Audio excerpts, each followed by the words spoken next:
Hello students, आज हम 12th physics की थर्ड यूनिट का एक और इम्पोर्टेंट क्वेश्चन करेंगे जिसका नाम है लंबे ऋजुरेखीय धारावाही चालक तार के कारण किसी बिंदु पर चुंबकीय क्षेत्र की तीव्रता के लिए व्यंजक प्राप्त करेंगे। यदि वीडियो पसंद आए तो लाइक और शेयर जरूर करिएगा और यदि अभी तक चैनल सब्सक्राइब नहीं किया है तो चैनल को सब्सक्राइब भी कर लें, जिससे कि आपके पास आगे के वीडियो पहुंचते रहें। चलिए शुरू करते हैं।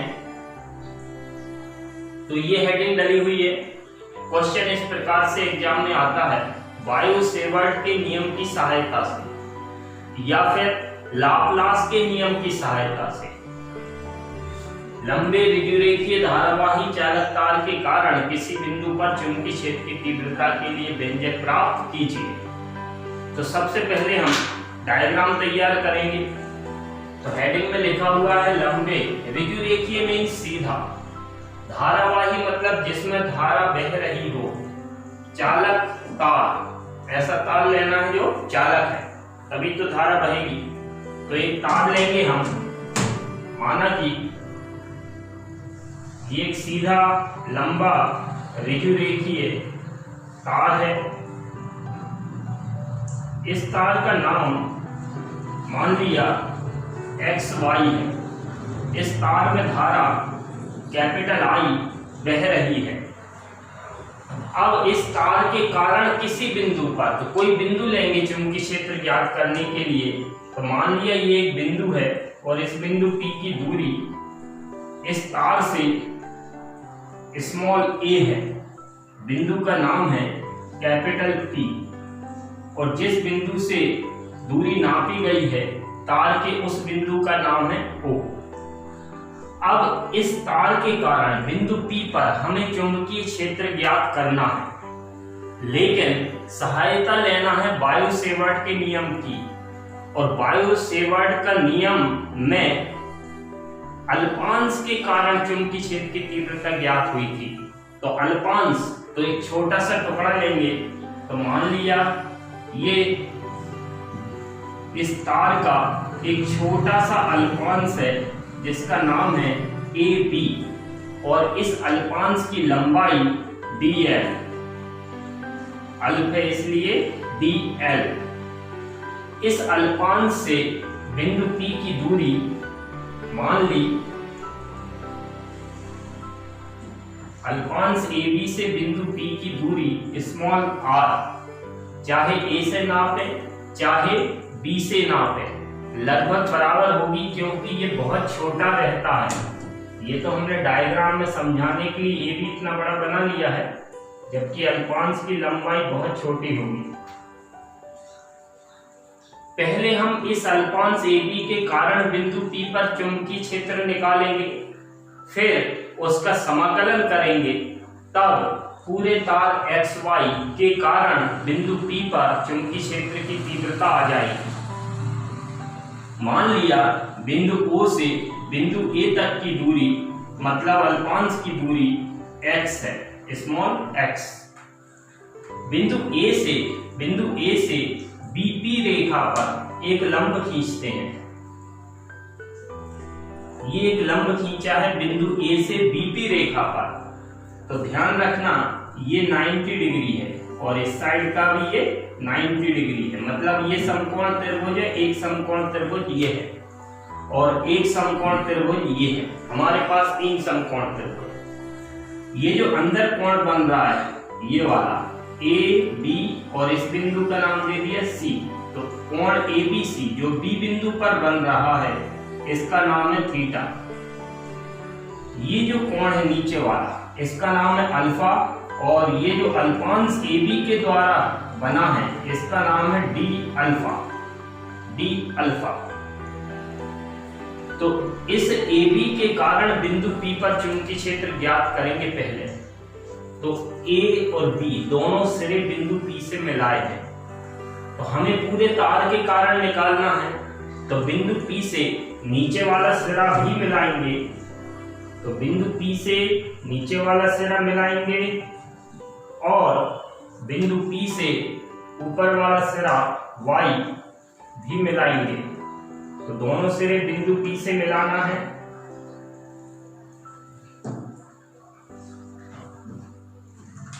इसके बाद ये जो कोण बनेगा OP रेखा से नापना शुरू करेंगे।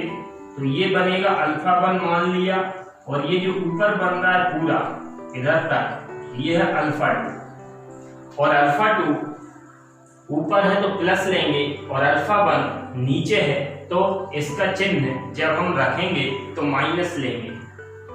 ये हमारा डायग्राम कंप्लीट है। अब इसकी मेथड और समझ लें तो इसमें त्रिभुज दिख रहा है, एक समकोण त्रिभुज ACB, दूसरा त्रिभुज ACP, तीसरा त्रिभुज AOP। तीनों बिंदु A से शुरू हो रहे हैं, ACB, ACP और AOP, तीनों समकोण त्रिभुज। तो साइन थीटा और कॉस थीटा, टेन थीटा, इनके सूत्र केवल समकोण त्रिभुजों में लगते हैं। तो हमारी मेथड ये है, सबसे पहला समीकरण हम वायो-सेवर्ट का नियम लिखेंगे, जो कि हम पिछले वीडियो में पढ़ चुके हैं। तो समीकरण 1 हो जाएगा वायो-सेवर्ट का नियम। फिर ये वाला त्रिभुज लेंगे और इसमें साइन थीटा का सूत्र लगाएंगे, तो समीकरण 2 बन जाएगा हमारा। फिर ये ACP त्रिभुज लेंगे, इसमें भी साइन थीटा का सूत्र लगाएंगे, तो समीकरण नंबर 3 बनेगा। इन 2 और 3 समीकरणों को सॉल्व करेंगे तो हमें DL साइन थीटा का मान निकलेगा। वो मान हम समीकरण 1 में रखेंगे और फिर ये त्रिभुज लेंगे, इसमें कॉस थीटा का फॉर्मूला लगाएंगे और लास्ट में समाकलन करेंगे तो पूरे तार के कारण बिंदु P पर चुंबकीय क्षेत्र की तीव्रता निकल आएगी। तो ये हमारा डायग्राम कंप्लीट है, मेथड भी सीख गए हैं। अब हम थ्योरी कैसे लिखेंगे, इसमें थोड़ी सी थ्योरी देना है क्योंकि 4 नंबर का क्वेश्चन आता है इस यूनिट से। तो 4 नंबर के लिए ये इसका डेरिवेशन ही पर्याप्त है। तो शुरू करते हैं थ्योरी। माना कि XY एक चालक तार है जिसमें I विद्युत धारा बह रही है। इस तार के बिंदु O से A दूरी पर कोई बिंदु P है जिस पर हमें चुंबकीय क्षेत्र की तीव्रता ज्ञात करनी है। इसके लिए बिंदु O से X दूरी पर dl लंबाई का एक अल्पांश AB लेते हैं। इस अल्पांश AB के कारण बिंदु P पर चुंबकीय क्षेत्र की तीव्रता वायो-सेवर्ट के नियम से dB बराबर μ0 upon 4 pi I dl sine theta upon r square, समीकरण नंबर 1। अब हम ये त्रिभुज लेंगे ACB। तो समकोण त्रिभुज ACB में इस त्रिभुज में हमें फॉर्मूला लगाना है साइन थीटा का। साइन थीटा का सूत्र होता है लंब बटे कर्ण। तो ACB इसमें थीटा ये है, कोण के सामने की भुजा। जैसे ये त्रिभुज है, अगर कोण ये है थीटा तो इसके सामने की भुजा ये लंब होती है, और ये 90 डिग्री है तो 90 डिग्री के सामने वाली भुजा कर्ण होती है, और ये बची हुई भुजा आधार होती है। तो इसी प्रकार से इस त्रिभुज में हम देखेंगे तो ये थीटा है तो इसके सामने है AC, तो AC काम करेगा लंब का, और ये 90 डिग्री के सामने AB है तो ये कर्ण होगा। तो साइन थीटा इक्वल लंब AC और कर्ण AB। इसके बाद त्रियक गुणा करेंगे तो AC इक्वल AB का गुणा होगा साइन थीटा में। अब ये जो AB है इसकी लंबाई हमें मालूम है DL, तो AB की जगह DL रखेंगे तो AC equal DL into sine theta. ये हमारा बनेगा समीकरण नंबर 2। अब हम सेकंड त्रिभुज लेंगे ACP, तो समकोण त्रिभुज ACP में इस त्रिभुज में ACP, इस त्रिभुज में कोण है D अल्फा और कोण के सामने की भुजा AC, ये लंब है, और 90 के सामने AP, ये कर्ण है। तो फिर से ये वाला सूत्र लगाएंगे साइन थीटा का, तो साइन थीटा इक्वल थीटा की जगह इस त्रिभुज में D अल्फा है, तो साइन थीटा की जगह D alpha, sine D alpha बराबर लंब है AC और कर्ण है AP। फिर त्रियक गुणा करेंगे तो AC equal AP into sine D alpha. अब AP का मान हमें चित्र में देखना है, तो AP की वैल्यू स्मॉल r है, तो AC equal r into sine D alpha. अब यदि कोण थीटा का मान बहुत कम हो तो साइन थीटा का मान लगभग बराबर हो जाता है थीटा, इसका मतलब साइन हट जाता है। तो इधर D अल्फा कोण बहुत छोटा है, इसलिए साइन D अल्फा में से साइन हटा देंगे तो हमें मिलेगा AC equal R into D alpha, समीकरण नंबर 3। अब मेथड ये थी हमारी इन दोनों को सॉल्व करना है, तो समीकरण 2 और समीकरण 3 LHS बराबर है, तो RHS मतलब ये और ये भी बराबर होंगे, तो हम लिख सकते हैं समीकरण 2 व समीकरण 3 की तुलना करने पर, या फिर ये कह सकते हैं कि समीकरण 2 से AC का मान समीकरण 3 में रखने पर, तो AC की वैल्यू कितनी है DL sin थीटा, तो वो हम समीकरण 3 में इधर रखेंगे, तो इधर AC की जगह DL इंटू साइन थीटा बराबर, ये कहां से आ रहा है अपना समीकरण 2 व समीकरण 3 से, 2 और 3 से निकाल रहे हैं, तो DL sin theta equal R into D alpha. ये हमारा आ चुका है DL sin थीटा का मान। इस मान को हम समीकरण 1 में रखेंगे, तो समीकरण 1 में ये मान रखने पर, तो मान रखेंगे तो याद रखना DL sin थीटा की जगह, तो समीकरण 1 था हमारा DB equal μ0 upon 4 pi I के बाद समीकरण 1 में लिखा था DL sin थीटा, उसकी जगह हम लिख देंगे R इंटू D अल्फा, और अपॉन में था R स्क्वायर, इसमें एक R कैंसिल होगा, तो DB equal μ0 upon 4 pi I upon R, एक R बचा है इंटू D अल्फा। ये निकला है समीकरण नंबर 4। अब हमारा एक और त्रिभुज बचा हुआ है AOP, तो इस त्रिभुज को देखें AOP, इस त्रिभुज में हमें R की वैल्यू निकालना, तो R क्या है, ये कोण है अल्फा, इस त्रिभुज के अंदर कोण है अल्फा, अल्फा के सामने भुजा लंब, तो ये लंब हो गई, ये कर्ण है, और हमें आंसर में दूरी लाना है, क्योंकि बिंदु P पर चुंबकीय क्षेत्र की तीव्रता दूरी पर निर्भर करेगी, तो आंसर में दूरी लाना है, मतलब ये वाला A हमें लाना है और R निकालना है, तो ये आधार है, ये कर्ण है, तो इस त्रिभुज में AOP में हम cos थीटा का सूत्र उपयोग करेंगे, तो समकोण त्रिभुज क्या नाम है इसका, AOP में cos थीटा का सूत्र लगाएंगे, तो cos थीटा इक्वल होता है आधार बटे कर्ण।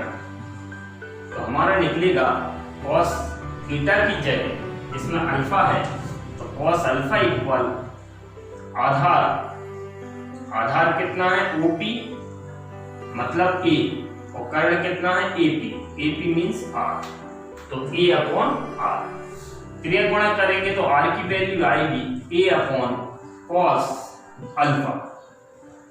ये R की वैल्यू समीकरण 4 में रखेंगे तो आता है समीकरण 4 से। तो ये समीकरण 4 हमारे पास लिखा हुआ है, इसमें हम R की जगह, ये बाकी ऐसे ही रहेगा, R की जगह A अपॉन cos अल्फा लिखेंगे तो A अपॉन cos अल्फा। तो ये हमने समीकरण 4 में R की वैल्यू रख दी तो इतना प्राप्त हुआ। अब इसमें जो cos अल्फा है इसको ऊपर ले जाएंगे तो dB equal μ0 upon 4 pi I into cos alpha d alpha और अपॉन में है A। ये हमारा निकला समीकरण नंबर 5। तो ये जो समीकरण 5 आया ये अल्पांश AB के कारण बिंदु P पर चुंबकीय क्षेत्र की तीव्रता हमें निकालना है पूरे तार के कारण। तो ये निकली है छोटे से टुकड़े के कारण। तो इसका हम समाकलन करेंगे और लिमिट्स लेंगे -α1 से α2, तब हमारा पूरे तार के कारण चुंबकीय क्षेत्र निकलेगा। माइनस इसलिए क्योंकि वो नीचे बन रहा है। अब हम संपूर्ण धारावाही चालक तार के कारण बिंदु P पर चुंबकीय क्षेत्र की तीव्रता निकालते हैं तो B इक्वल टोटल, इसमें समाकलन का निशान लगाएंगे, लिमिट्स लगेंगी अपनी -α1 से α2। बाकी ये जो अल्पांश के कारण थी तीव्रता पूरा मान वही लिखना है, समाकलन के अंदर अकेला करना है बस। तो I cos alpha d alpha upon A। इसमें जो कांस्टेंट्स हैं वो हम बाहर करेंगे तो B equal μ0 upon 4 pi I upon A। समाकलन के अंदर बचेगा cos alpha d alpha means alpha के सापेक्ष समाकलन, लिमिट्स हैं -α1 से α2। अब ये इंटीग्रेशन के फॉर्मूले हैं, समाकलन cos x मतलब integration of cos x dx equal होता है sin x। cos x का समाकलन x के सापेक्ष sin x होता है तो cos अल्फा का अल्फा के सापेक्ष हो जाएगा sin अल्फा। तो ये समाकलन का सूत्र रखेंगे तो μ0 upon 4 pi I upon A। अब ये समाकलन हटा देंगे तो cos की जगह हमारा आ जाएगा sin अल्फा और लिमिट्स हैं -α1 से α2। अब ये हम लिमिट्स से उसकी जगह रखते हैं जिसके सापेक्ष समाकलन होता है। तो ये अल्फा के सापेक्ष समाकलन है तो ये लिमिट्स अल्फा की जगह रखेंगे। तो लिमिट्स रखने का नियम है पहले upper limit minus lower limit. तो सबसे पहले हम अल्फा की जगह α2 रखेंगे ऊपर वाली लिमिट, माइनस करने के बाद अल्फा की जगह नीचे वाली लिमिट रखेंगे -α। तो लिमिट रखते हैं तो P equal μ0 upon 4 pi I upon A bracket में sin अल्फा की जगह α2 माइनस sin अल्फा की जगह -α1। ये लिमिट्स रखते हैं। एक और फॉर्मूला है, साइन के अंदर यदि माइनस थीटा हो तो ये माइनस बाहर आ जाता है तो माइनस साइन थीटा हो जाता है। जैसे साइन -45 डिग्री तो माइनस बाहर आ जाएगा तो साइन 45। तो ये माइनस बाहर आएगा तो माइनस माइनस हमारा प्लस बन जाएगा। तो B equal μ0 upon 4 pi I upon A bracket के अंदर sine alpha 2 plus minus minus plus sine alpha 1।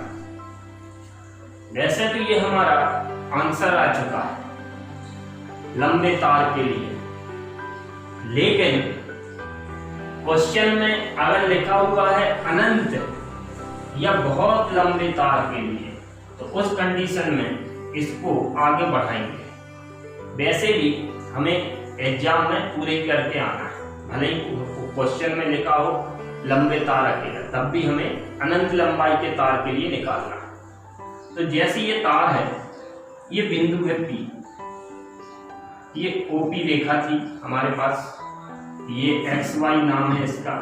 हमने ये बिंदु P से X को मिलाया तो ये कोण माना था अल्फा 1, और P से Y को मिलाया तो ये माना था अल्फा 2। ठीक, अब यदि इस तार को थोड़ा सा लंबा कर दें हम ऊपर नीचे दोनों साइड, तो बिंदु P से X को मिलाने वाली रेखा थोड़ी सी नीचे खिसकी, और यदि तार की लंबाई और कर दें तो ये रेखा और नीचे आएगी, तो ये रेखा इधर आती जा रही है।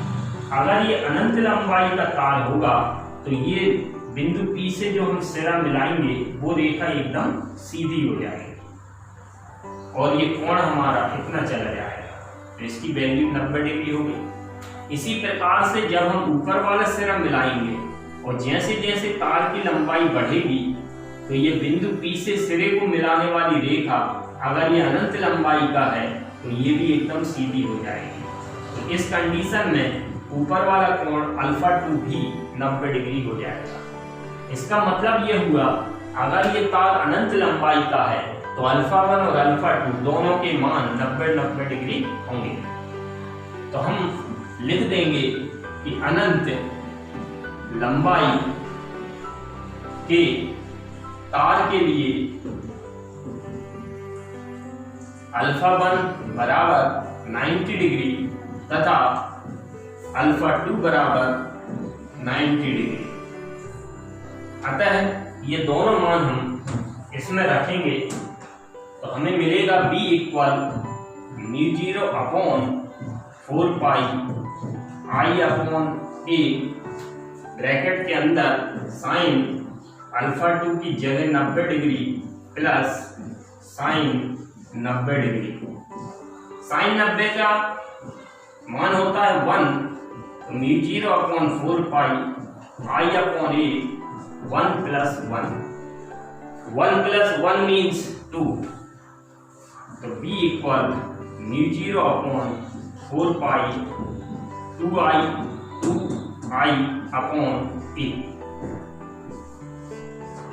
ये हमारा आंसर है अनंत लंबाई के धारावाही चालक तार के कारण किसी बिंदु पर चुंबकीय क्षेत्र की तीव्रता के लिए व्यंजन। यदि वीडियो पसंद आया हो और आप चाहते हैं कि मेरे वीडियो आपके पास तुरंत पहुंचे, तो बेल आइकॉन प्रेस करें, दबाएं। Thank you.